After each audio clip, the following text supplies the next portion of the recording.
Hey, what's up, guys? This is the I Got Soul podcast. We got one person here who doesn't eat beef. I don't know what happened to the guy that listened to Keith, and I am the HOST, and today we have a special Italian edition of the podcast. Tom, I know you're half Italian, and I'm over here eating pizza, but we have a special guest in the house, don't we? Before I introduce our guest, Pizza Hut doesn't count as Italian food. I'm just saying. But anyway. No, it doesn't. I want to introduce our special guest this time around, Gaetano. He's a good friend of ours. We've been supporting him for a few years now on the scene here in New York City. So, Gaetano, welcome to the podcast. Hey, guys. Thanks for having me. What's going on tonight, fellas? How you doing? How you doing? Good, man. I like it. Oh, yeah. You know, prior to the podcast, Tom and I were just talking about Pizza Hut, and I wish Ed was here, but prior to the call, we were talking about how Pizza Hut is no longer just its own restaurant. For every PC, it probably has a Taco Bell and a KFC combined with it. Have you guys noticed that in New York? Yeah, we've seen quite a phenomenon of the Taco Bell / Pizza Hut. We've actually seen at some highway rest stops, you can now see like a Popeyes, Taco Bell, Pizza Hut. It's really a phenomenon, and it's taking by storm. So taken by storm. Wow. Yeah. People love it. I'm more of a fan of the standalone Pizza Huts.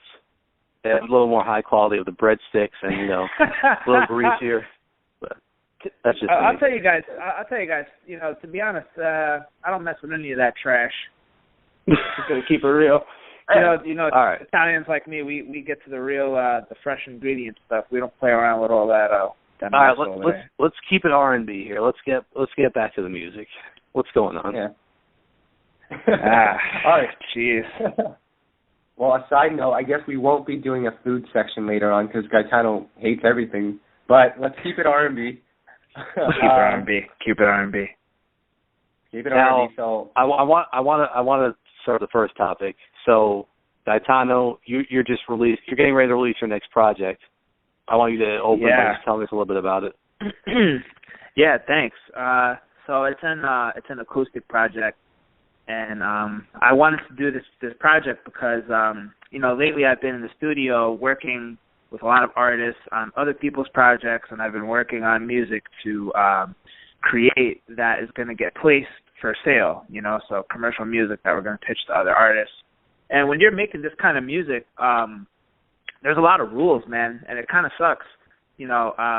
Lately I found myself, in the studio creating, and my people that I'm working with are just like, nope, don't do that. Nope, too much. Keep it simpler. So after months and months of creating all this commercial music to pitch to other artists and try to get placements and all that, it's become real frustrating with all the rules and just not being able to do whatever I want.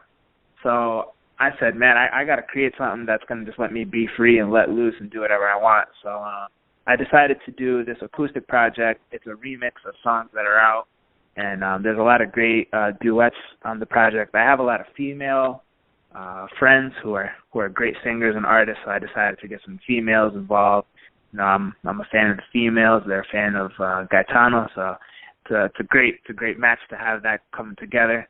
And we got some real great things on this project, and so it felt great to create something with no rules, and I got to do whatever I want, so it was great. We were having a conversation the other day. You're an upcoming artist in New York, trying to, you've made an impact already, but you're trying to, build your image, break out as an artist. We were just talking about how few R&B artists these days are able to break out and become stars.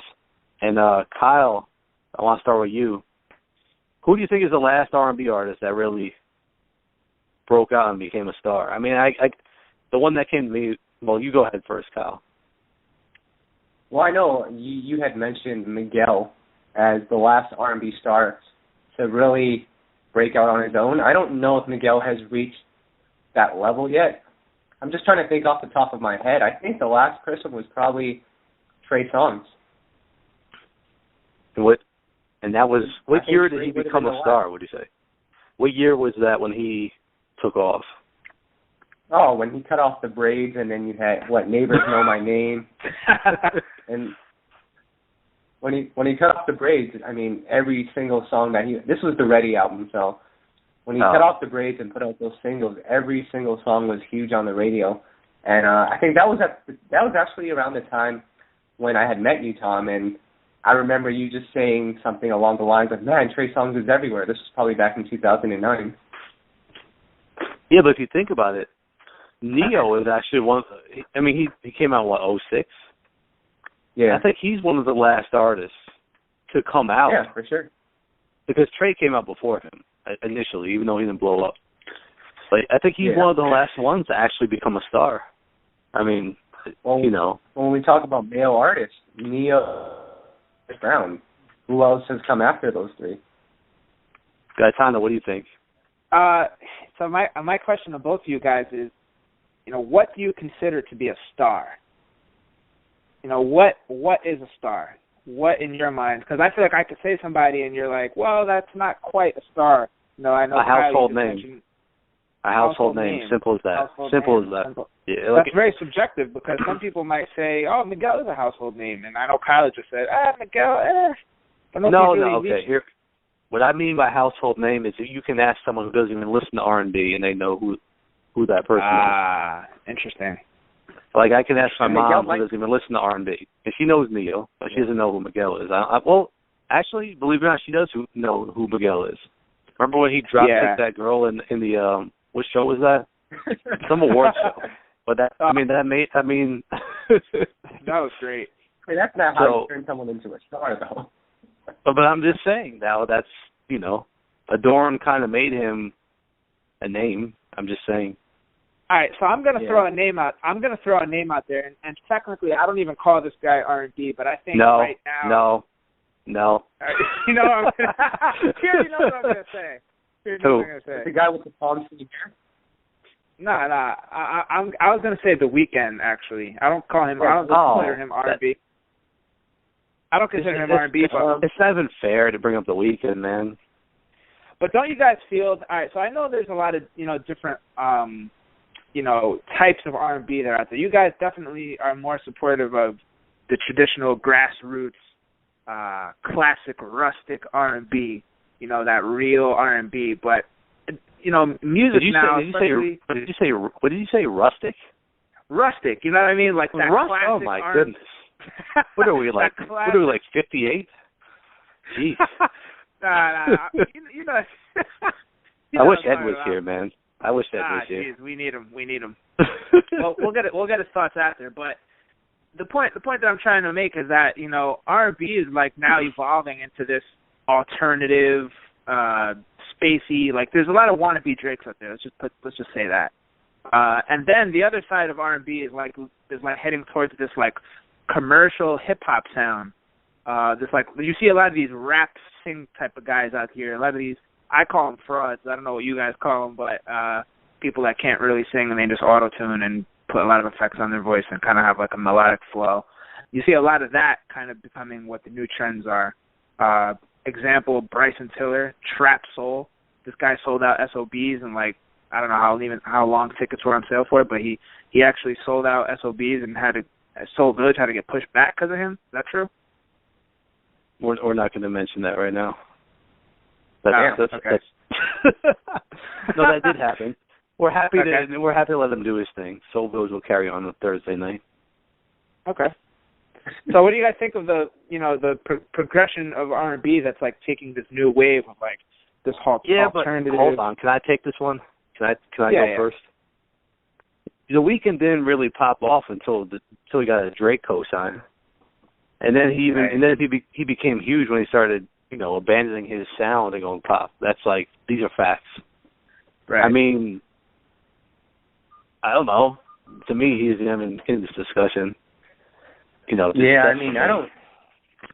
don't really know how many R&B fans really follow The Weeknd like that. Like he's had a lot of pop success recently, and there are some R&B influences in them, but I wouldn't really consider him to be R&B in the way that we define what R&B is. Yeah. So I guess the big answer to your question is that I don't really know who is a star in R&B right now. It's really hard to say. It's tough. I got a name for you guys, honey. You can tell me your opinion. Star, okay. not star. I know. Tinashe. I know where you're going with this. Tinashe. Oh, Tinashe. Oh, yeah.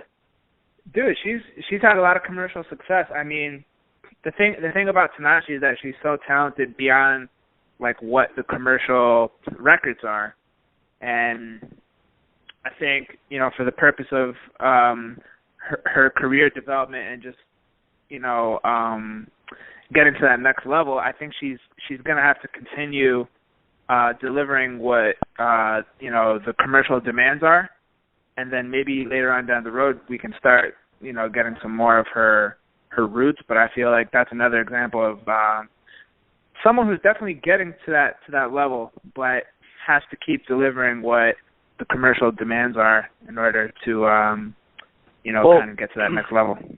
I think me and Kyle discussed this, and Kyle, you can tell me what you think, but I think this album, she's going pop, just like The Weeknd did. What do you think, Kyle?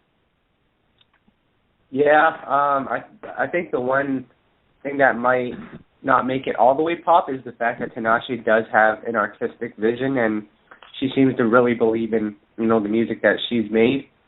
And I think she is aware of the fact that she does have a huge following with that. So I think we're going to start to see her go into more of a pop lane. But I think it'll probably be like her last album where it was half and half. Half, you know, more mainstream stuff, and the other half will be her traditional sound. It's funny, Tom, before you mentioned Tinashe, I thought you were going to bring up Tank, which I know is Gaetano's favorite artist. Tank. we love Tank. My favorite artist. We do love Tank. So speaking of Tank, I know you guys know Sex, Love, and Pain 2 is coming out, right? Yep. It is. We're anticipating.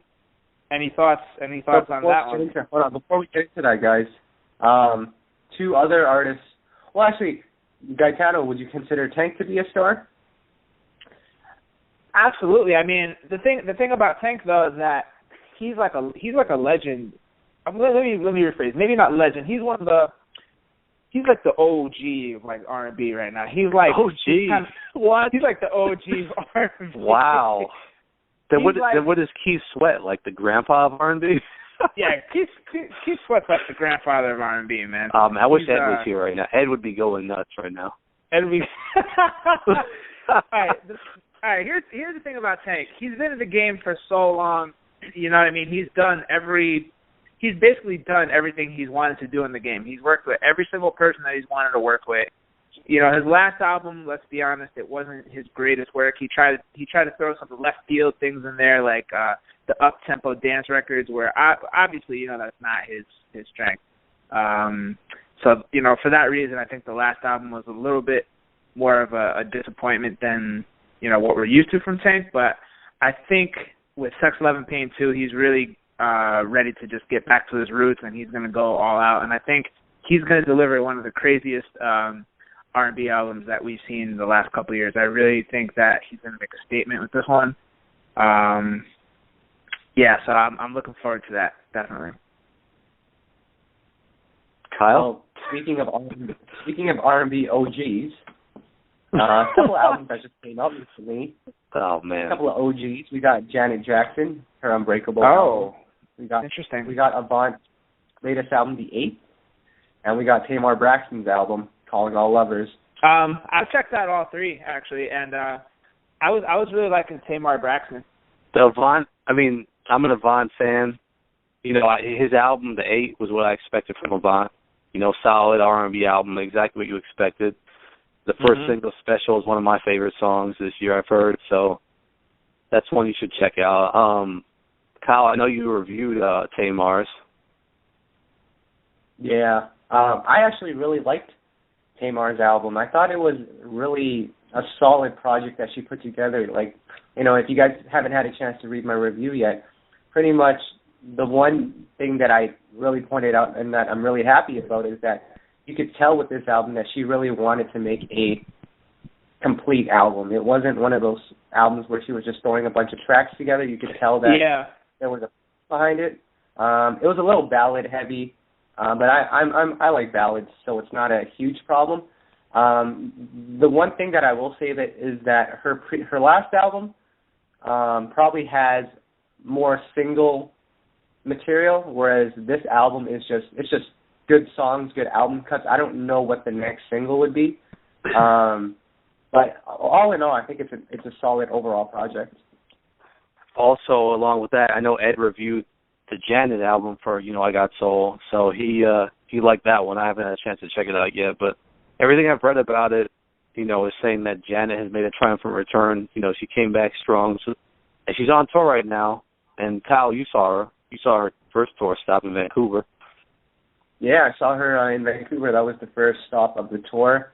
She hasn't missed a step. She's still dancing like she always has.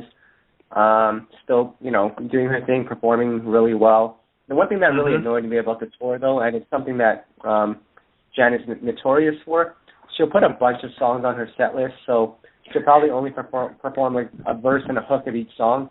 Kind of gets annoying when, you want to listen to one of your favorite songs and she does like 30 seconds of it. But you know how many hits she has, man? Do you know how many hit singles she has? Well, she needs to be on stage for like 6 hours then. Oh, man. Yeah, I mean, speaking of snippets, a couple of people have been telling me that they're annoyed that all I do is put out 15-second Instagram clips. Shout out to Barry Barrs. He's holding it down at Comic-Con right now, dressed as Darth Vader or something. I'm not really sure, but he'll be back soon. Okay, shout out to the man Barry Barrs. We got some great R&B coming out, but there's one topic I really wanted to ask you guys about. I was thinking about this. So, Gaetano, you're an upcoming artist in New York. You've been through the scene. You've had label meetings and everything. And for both of you, Kyle as a journalist, Gaetano as an artist, what is your biggest misconception of the music industry? Like from the outside looking in, and now that you've had a chance to experience it, what was your biggest misconception? Kyle, I'll let you go first, man. I'm interested to hear what you got to say on this one. All right. So I can only speak for, before I did, before I joined I Got Soul, and while I'm with I Got Soul now. And I think the biggest misconception is, I'm trying to phrase this the right way, but a lot of artists that we all love, they're, a lot of them are just really good at one thing, and that's singing. And I think people don't realize that it's the team behind them that makes them great. Right. And I think we're starting to notice that now with a lot of artists who are going independent, who, some have really exceeded in that position, and some have just, haven't been able to make it without a major label. So, that was one of the biggest misconceptions with me, because I thought, hey, if you can sing and you can make good songs, you're going to be huge. And now you see so many indie artists putting out great albums, but, it's not really working out for them like it did 10 years ago. So that was the biggest misconception for me. Can I do mine first, Gaetano? Yeah, definitely. I have two, actually. One was that I didn't realize you can't just be an artist. You need to have a personality, too. You need to be a star. You can't just be a great singer. You have to be a star. I've seen a ton of great singers, but there's only very few that are actually that have that star personality. That was one. The two was when I was a fan, I'm still a fan of music, but when I was looking at it from the outside, I always blame labels for lack of promotion, why an album didn't do well. Oh, the label didn't promote it or whatever. Now I really realize the artists have a big role in the promotion too. The artist has a lot of responsibility, and the artists didn't always live up to their responsibilities. I'm not dissing anyone, but the artists have a big part in that too. And if they don't make the right songs, have the right singles, or do their part, hit the road touring and doing interviews, then they have a big blame for that too. So those are mine. What do you think, Gaetano? Yeah, those are all really great. Tom, just a question for you off that though. You said that there's a lot of artists that just are like great vocalists, but like kind of nothing more. I don't know how in depth you can go, but can you give us like some example of like who to you is like someone that's just like, all right, good singer, but nothing really else, strikes you as like powerful about that. You're putting me on the spot. You're killing me, man. On the spot here. Jeez. I mean, this is New York City. I mean, we have open mic scene. We have the showcases. I've seen a ton of good. I mean, I produce the Soul Village show. Right. We put 5 or 6 great singers up there every month, and none of them are really getting signed. So. Right. But it's. I mean, I'm talking more so like, when R&B was big in the '90s, and I want to say like a Kim, for example, like great singer. Yeah. But along with being a great singer, he's a great performer. He makes singles that connect with people. You know, if he was just a great singer, didn't have a great ability to tour or, things like that, he probably wouldn't be where he is. That's what I'm trying to say. So there's probably a lot of people who just can kill it vocally, but are lacking in other areas. Yeah, and I all the stuff that you guys said is like it makes perfect sense, and it kind of just leads me into what I'm going to say about the biggest misconception. And the biggest misconception is that the biggest misconception is like the thought from an artist perspective that you need to find someone to put you on. Like, I need to get my big break, or, nothing's going to happen for me unless, like, an A&R, gives me a deal or whatever, or if I get signed. Like, being that person that's just waiting around for someone to find you, it's not going to happen, I thought from when I was developing, all I have to do is be the best singer I could be, or all I need to do is learn how to play guitar better than everyone else, and I'll make it, woo! Like, nah, it actually doesn't work like that at all. Yes, you do need to make connections, but you have to, take your career into your own hands now. We're seeing more and more examples these days of artists who are like major artists who have formerly had deals, who are now taking their career into their own hands. And doing everything from production, writing, to their own promotion. Tyrese, for example, look what he was doing. He was singing on the subways and promoting his album literally himself in the subways. So I think it's just a sign of the times that we're in, where back in the day there was this like mysterious type of thought around these artists, like they're so far away from the fans. Now you can get it's the opposite, that the artists actually have to make that connection with the fans. If that's not there, your career is going to end very fast, and that's not just for the top artists, but that's for artists all the way at the bottom. You really got to connect with fans on a personal level, and you can't be mystified and have this big block between you and the fans. You actually have to come closer to the fans now. So, Gaetano, you're a musician, singer, songwriter. You play instruments. Tell me about this A&R meeting you had recently. You told don't mention any names or labels, but what did they tell you? Yeah. So this was I would say 2 years ago. And I've had a lot of encounters and meetings with A&Rs, managers, people that work at labels, people that are involved in promotion at labels, publicists, all sorts of people. And this one guy who's an A&R, I'm not going to mention his name or what label he's from, but he noticed my talents outside of my artistry, particularly for production and songwriting, and he wanted to attack it with me from the mindset of let's get you in the door with a publishing deal, let's get you songwriting and producing with some artists, and let's break you in as a writer and producer. We'll get you a pub deal, and then from there, we can expand and grow. I was like, yeah, that all sounds. I was like, that all sounds good, and of course, there's a catch. So he's like, yeah, but the thing is that, if I'm going to start introducing you to people, we got to change up a couple of things. He's like, you're going to have to drop that guitar. We're going to have to change your name. He wanted to change my name to Jordan White. He's like, yeah, you're he's like, wow. yeah, your name's too ethnic. He's like, these artists, these labels right now, they're looking for white artists. I need a white artist, but people are going to be confused with you. They're not going to know if you're Latino, if you're Italian, they're not going to know what you are.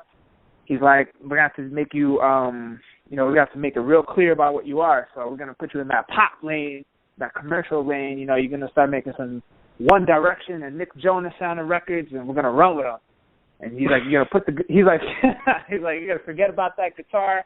That shit ain't cool. Like, he was saying all this shit about, like, trying to change me. He said that I even sound too black when I sing. So I basically told him to go sit in the corner and twiddle his thumbs while I go grab a coffee and a sandwich. Yeah. Oh. Yeah. So I haven't talked to him ever since. He actually reached out very recently too to reignite the flame about talking about getting me a pub deal and stuff. He wanted me to sign to him as my manager, and that he would manage and handle all my stuff. And I told him, nah, man, sorry, forget about it. And he actually very recently now has signed this dude who's not even a singer, writer, or producer at all. He signed a model that has a really big following. So he's going to use that as an angle to try to break him in, but he has no music skills. So that's the problem with these people today. They're trying to look for a gimmick. They're trying to look for shortcuts, and unfortunately, a lot of the times, real talent is just not enough. So, Jordan White, how did that make you feel? Well, I mean, let me phrase it to you like this: how about an investor came to you and said, "Hey, we really like YouKnowIGotSoul, but R&B is just not what we thought it was. It's not like it used to be. We're gonna offer you an investment. Take your brand and your radio, your show and your site to the next level, but we can't call it YouKnowIGotSoul anymore. We don't like that name. We just want to change it to YouKnowIGotPop." So, and I want that pop. I want that pop money. Soul, we need that pop money. Rihanna's getting posted every day. Right. Yep. Let's say an investor came to you with that and said, "Yeah, we want you to post like tabloids and more stuff that's going to get more traffic, and then we'll give you this huge investment." It's kind of like the same idea in a way. Damn, Kyle, are we in? We might have to go that route. I've always wanted to post.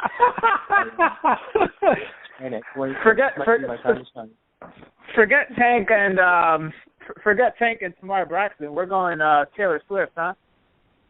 Taylor Swift and Ed Sheeran all day. As Kyle would say, we were forced to lean back. We're forced to lean back. All right, guys, let's focus here. So I want to get into our open mic discussion. This is the segment where I just name something or say something, and you guys just give me whatever comes to mind. So, we've always talked about artists who had great debut albums.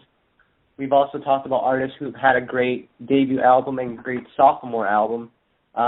Name some artists who've had a great 1, 2, 3 punch. So their first, second, and third album, all great albums. What artists come to mind? Mary, all day. Who'd you say? Mary J. That's a no-brainer. Oh, Mary J? Yeah. There's very few. 1, 2, 3. There's like nobody. You kidding me? That's so hard. That's so hard. 1, 2, wow. 3. Ed would say that's like nobody. Who? 112. Well. That's fair. That's fair. Yeah, 112 was good. You know what though? We and no offense to 112, we love 112.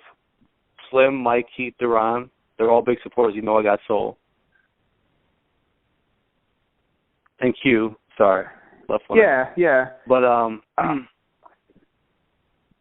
Peaches and Cream and Dance With Me. We don't feel like they aged well. Well, what about the rest of the album? It's a good album. I mean, but are we talking classic? I mean, what are we saying here? Are we saying like 3 classics? I don't know. What is the?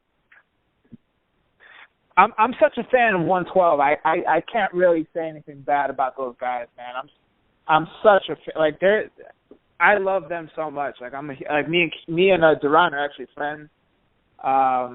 Yeah, I can't. There's nothing bad I can say about those guys. No, we love 112.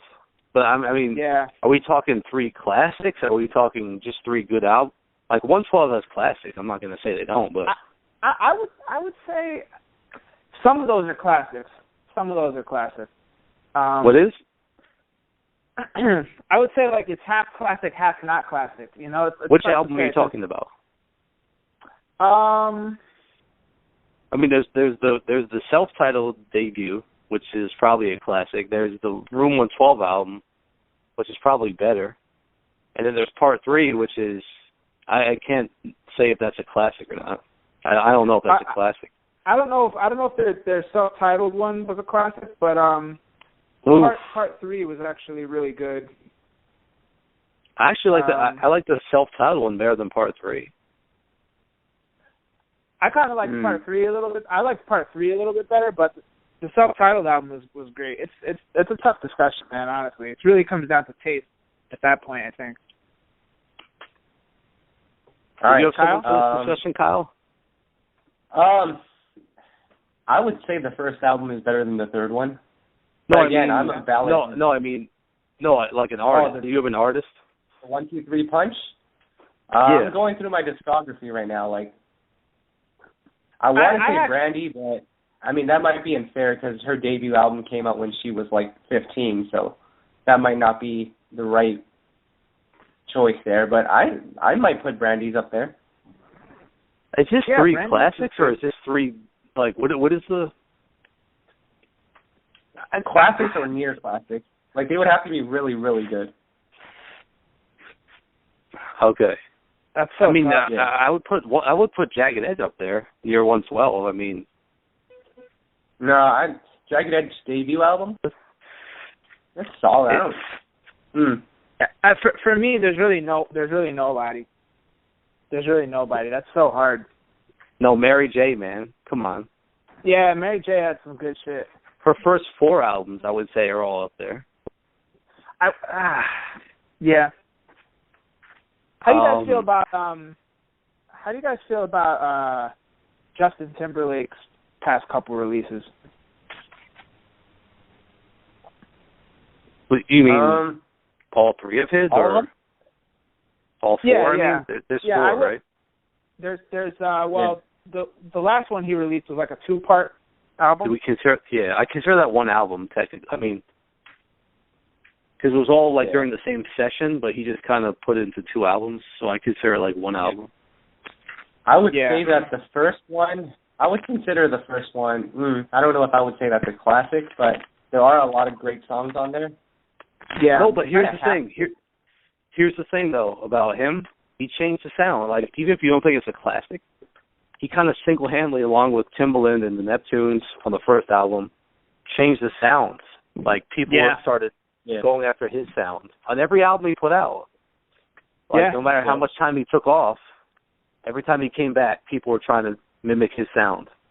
Like, and I think that alone should merit him, like, you know, accolades.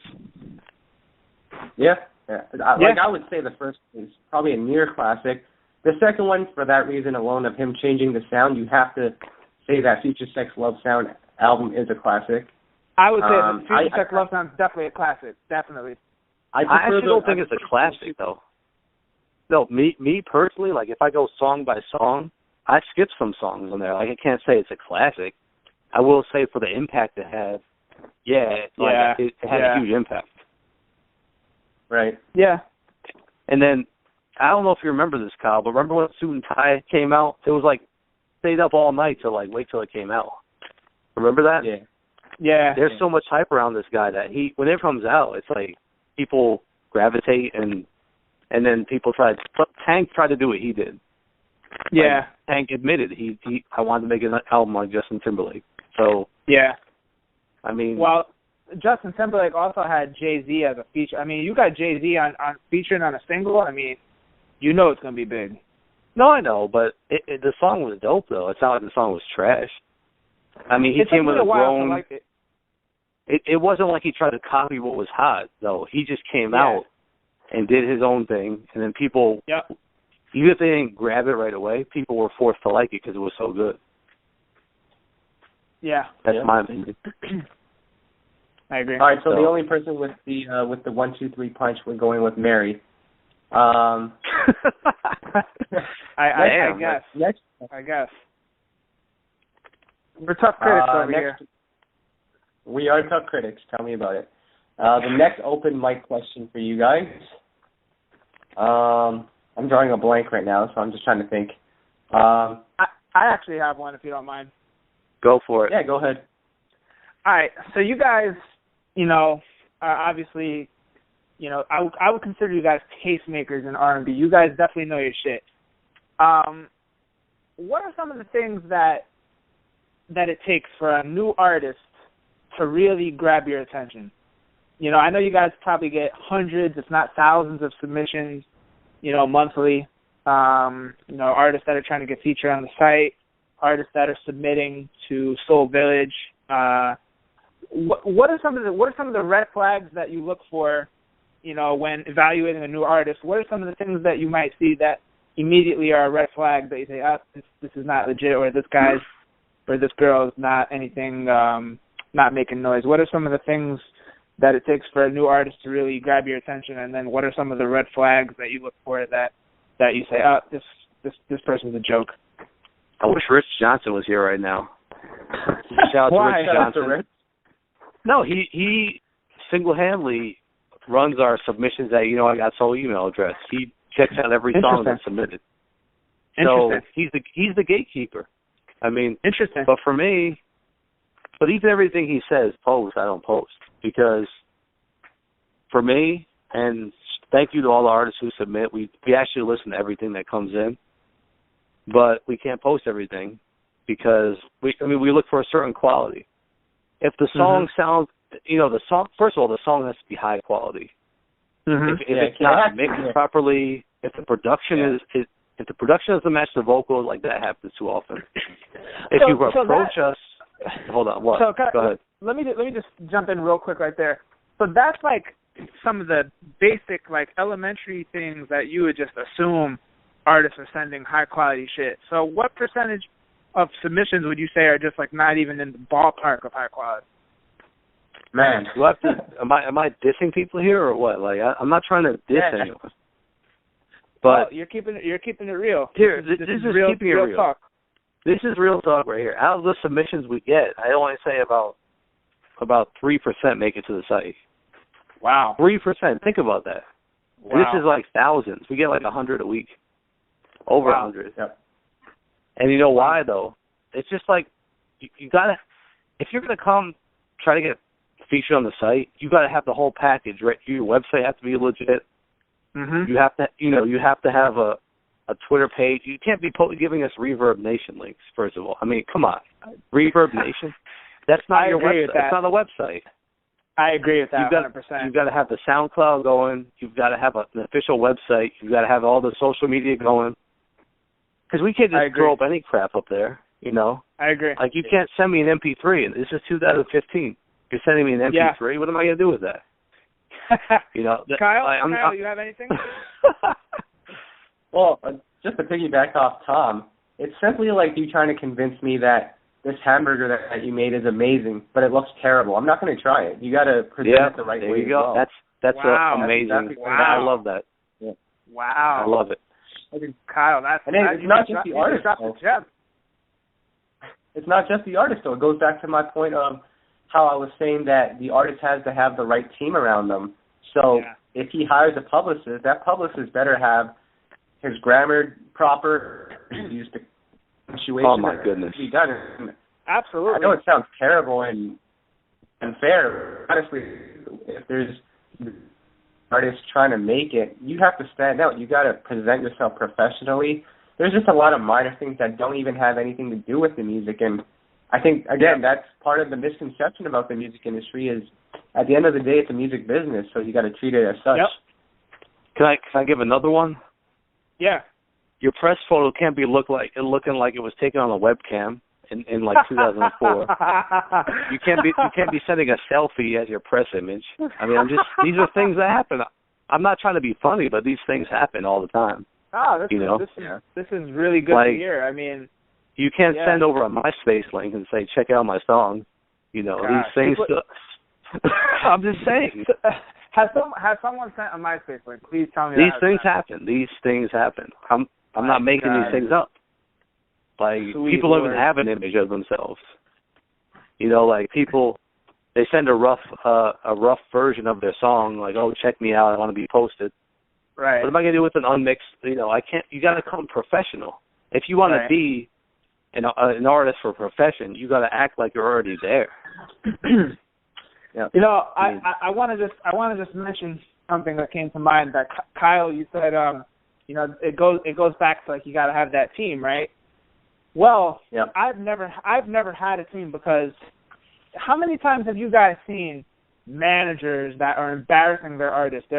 How many times have you seen that one thirsty manager circulate the room trying to, you know, invade on everyone and intrude on everyone's conversation, really trying to, you know, put their artist out there, but the team is actually making their artist look way worse than if the artist didn't have a team at all.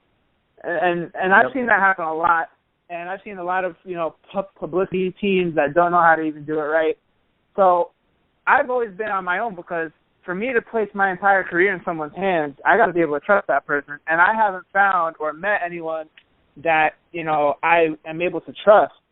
So that's why I do my own submissions, I do my own site, I do my own content, I do my own production, my own writing. I really truly am a one-man show, and not because, you know, I want to do that, but it's because I have not found anyone that I feel like is trustworthy and that can do it better than how I've done it so far.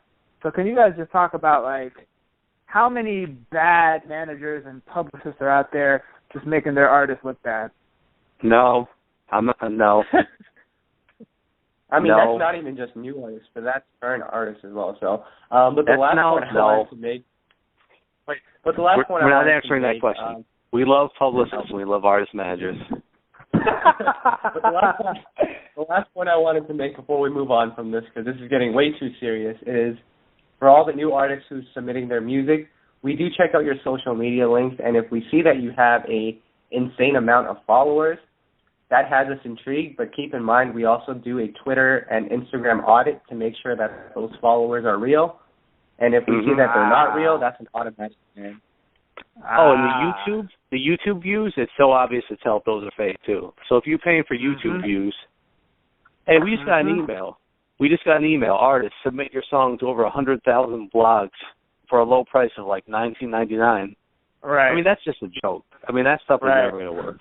If you're an artist and you're thinking about doing something like that, like, you need to just rethink your whole strategy. I mean, that's there's no shortcut. Yep. That's for sure. Yeah. So, I mean, how many times do you see a video that has like 250,000 views with like 7 comments? You know? Yeah, exactly. It's so obvious. It's really obvious. You know. Yeah. It's not even worth it. No, it's not. So, it's not. All right, so moving on from that, we're going to go into, do we have time to go into the album discussion? I mean, we've got like 13 minutes left. Let's do it. All right. Gaetano, do you have an album in mind that you want us to talk about? Maybe one of your past favorites or something that you consider to be a classic? Can I bring one up that Gaetano would love? Sure. Since we already talked about Tank and Sex, Love, and Pain 2, let's talk about Sex, Love, and Pain, the first one. Oh. Wow. Yeah, I mean... Talk about the album. That album to me is like... it's so groundbreaking because I use that not only because like I love the songs on there because I related to a lot of them, but I studied that album because, you know, as an upcoming singer at the time when it dropped and just an R&B fan, I felt like there was nothing else out at that time that really captivated me as far as, like, you know, vocal ability, production quality. I just felt like it was an overall masterpiece. And I just loved it. It was really, really a groundbreaking album for me. Heartbreaker was probably my favorite track. I'm trying to think which other ones I really liked. Obviously, you know, like My Body was really good. They were all really good. There was really nothing on that project I didn't like. How about you guys? Kyle? Well, it's funny because I had just put together a top 10 producer list not too long ago, and I did not include the Underdogs on that list, which pained me because they're probably one of my favorite producers. Mm-hmm. But when I look at this project, it almost makes me want to put them on that list because the work that they did on this project is amazing. It's funny because I used to tell Tom about this all the time. Like, I didn't really get into this album until a couple years later after it was released because when this album came out, I was probably, I want to say 16 or 17, so I didn't get the album. It was too grown for me. But just over time as I've listened to it, it's just turned into one of the better albums that have come out in the last 10 years. And, yeah, it's a great, some of my song on there is great. But My Heart, that's like the saddest song of all time. And that's a great song. This album has me really excited for the sequel. I don't know if Ken's going to be able to top it. I hope he does work with the Underdogs on this project. But, I mean, this album is great. Can we shout out a few people real quick for their work on this album? Yep. Luke James was involved in this album. Yep. Is he? You know, yeah. Check your discography, man. Check those liner notes. I gotta check. Yeah, I gotta brush up on that. Lonnie Burrell. Listen to the. Lonnie Burrell's a beast. Listen to the interlude after "Please Don't Go." You'll hear Luke James on there. Yeah, that's Luke James. Now, the thing about this album, which to me, it's like the lyrics.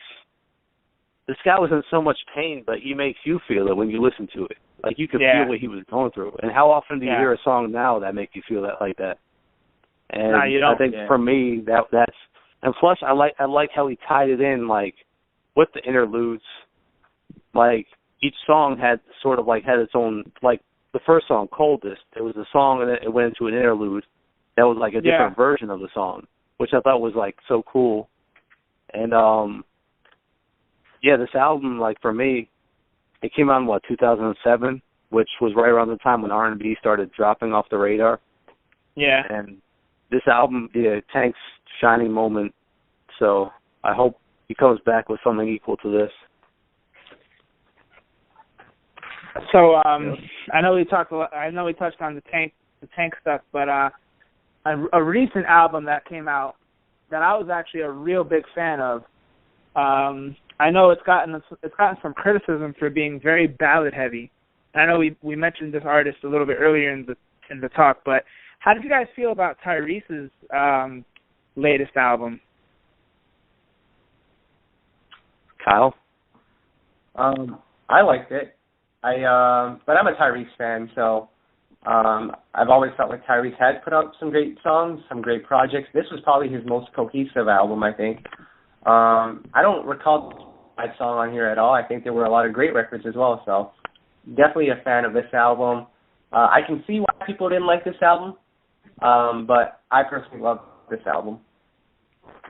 I'll just give him credit for the work he put in. I mean, I know he's a celebrity. He's able to do some things that a typical indie artist isn't able to do. But, like, I just thought it was cool that he, did some viral things in New York City and, like, really raised awareness about R&B, even if he was a little bit, like, outlandish for me. I mean, he didn't save R&B. I'm sorry, Tyrese, but R&B didn't die and you didn't revive it single-handedly. There's some great R&B artists. Is there anybody who could really save it, though? It doesn't need saving, man. Why would you say it needs saving? Don't get me started. We're not. This is another conversation for another time.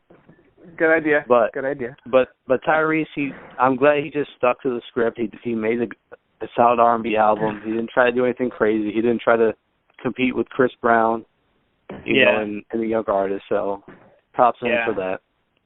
Yeah. He didn't make any turn-up music. Turn up, shots fired. He did not recreate shots fired. Yep. Oh, man. Geez. Tom, actually, I want to get into this right now. We'll probably have to wait to do this or that another time, but I really want to reward the listeners if they've already listened to, 45 minutes of this podcast. I know, Tom, you were at the R. Kelly listening party not too long ago for his new album. Can you talk to us about that album a little bit? Well, what we heard was not the finished album. I mean, they made that clear. You know, they didn't even want us to write about it. So all I'll say is it's exactly what he explained it to be. He's catering to all his fans from the young to the old. So he'll have some younger type R&B on there, and he'll have some grown folks step-in music and R&B ballads on there. So, I mean, the only thing I'll say is, you know, people are probably, the older folks aren't going to like all the album, and the younger folks aren't going to like all the album. So, if that's the album, what I heard, I mean, that's, but that's what he was aiming to do, and that's all I can say. Cool. That's what's up. That's good stuff right there. R. Kelly, by the way, just wanted to just mention to you guys that I went to a concert recently at Webster Hall, and I saw Snoop Dogg. He was the headliner. Let me just tell you, this guy could put on a damn good show. You went to a Snoop Dogg concert? Yeah, I went to a Snoop Dogg concert. I never saw Snoop in person. We love Snoop Dogg. Talk about star quality, man. This guy brings it hard. He came on the stage in his usual fashion. He had an onslaught of good-looking ladies with him, blunt in one hand, mic in the other. But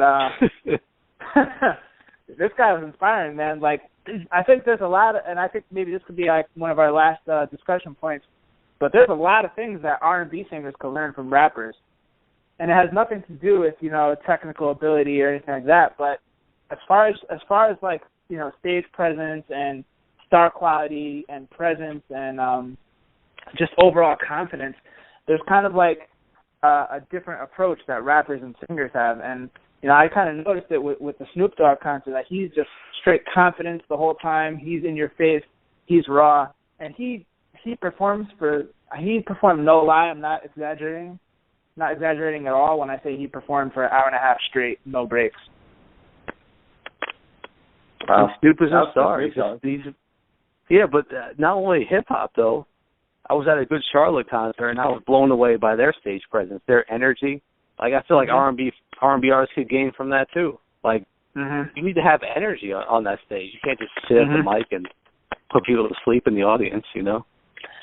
Well, contrary to that, I also saw Claude Kelly in concert the other day at Bowery Ballroom, and he formed a new group with Chuck Harmony called Louis York, and they actually just put a project out that is amazing, by the way. And it's kind of like pop alternative soul. It's really interesting and unique. It's different, but I think you guys would like it. He actually doesn't really do too much on stage. He kind of just stays in one spot and sings, but the songs are so good that people don't care.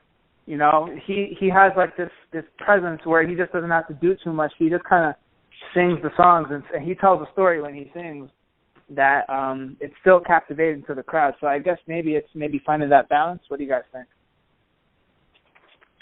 I mean, the thing is, if you have hits, you can do whatever the hell you want on the stage.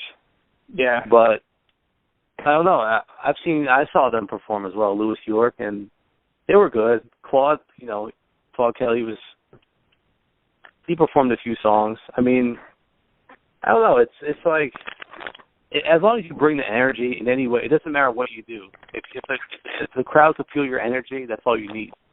You can portray it in a number of different ways. You don't have to be, you know, running around the stage like a madman. It just does, you know, you just need to somehow find a way to connect with the audience, and there's a number of ways to do it. Yep. Kyle, any thoughts on that, man? And I mean, I've seen so many shows. I mean, I can see it on both sides. Like, you know, I'm a huge fan of Usher, so he's probably like the cream of the crop for me, and he does both really well. He can stand there and sing, and he can dance and perform. So I enjoy both aspects of it. I can't, you know, there's a place for the singing as well. So I don't think we should just downplay that, because that's a talent. If you can just stand there and have everyone pay attention to just you and the mic, I think that's a skill as well. So I don't want to downplay that talent at all. Yeah. But I want to go on to our very last discussion.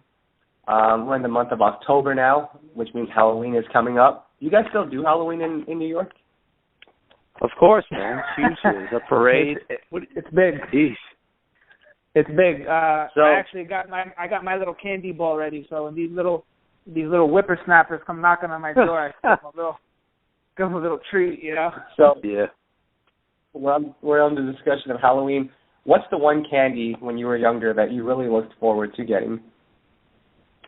Ooh. I got it. Go Skittles, and not only Skittles, but purple bag. It's like wild berry. Ah. Amazing. You know, my family's old school, man. So like, my parents were like, no candy, it's very bad. You know, I'm straight Italian, so I didn't really get to eat too much candy as a kid. But Damn. Yeah. Family's old school, man. They were giving me spaghetti and meatballs on Halloween night. You're one of those houses that was handing out like carrots or something. Jeez, the worst. I was one of those houses that like my grandma would come to the door and be like, "No candy, get that out of here." Oh man. She would like shoo the kids away. Wow.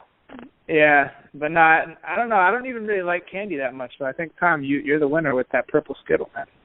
Wow. Yeah. Kyle, you? Man, I just thought about this. I might prefer this. You guys have Starburst, right? Yeah, it's too much work though. You got to unpeel the whole thing. Each one. That's so much work. I think they're better than Skittles, man. But you got to work for the food though. Like Skittles, you just peel the wrapper, you eat it. Starburst is like every single one. Yeah, but the pink one, there's no Skittle that can match up to the pink Starburst. The pink Starburst is amazing. Not gonna lie. No, the red Starburst is the best. What are you talking about? What do you like, fruit punch? It's cherry. It's wild cherry or something. Is that what it is? Delicious. I stick with the pink one. So anyway, that will conclude this podcast. It got kind of violent at the end, but we made it to another podcast. I think, Tom, we have another podcast. Yeah, go ahead, Gaetano. Yeah, I had one question before we wrap up. Who's on the prospect list for the upcoming podcast? Anybody that we should be on the lookout for? Yeah, we've got a few. We've got John B. coming up. We've got Noel Gordine coming up. Carl Thomas. And we're working on a few others, so. Nice. But it's going to be good. We've got some. We're going to keep this rolling. Nice. Yeah, I'll be sure to check in for those, man. You guys got some good people coming up. For sure. So I guess that will conclude this episode of our podcast. I think we're going to have one relatively shortly with Ed back in the mix. Gaetano, it's been a pleasure having you a part of this. You should definitely come back more often. We'll talk more about your Italian experience and your spaghetti and meatballs. And by the way, spaghetti and meatballs, like real Italians don't even eat that.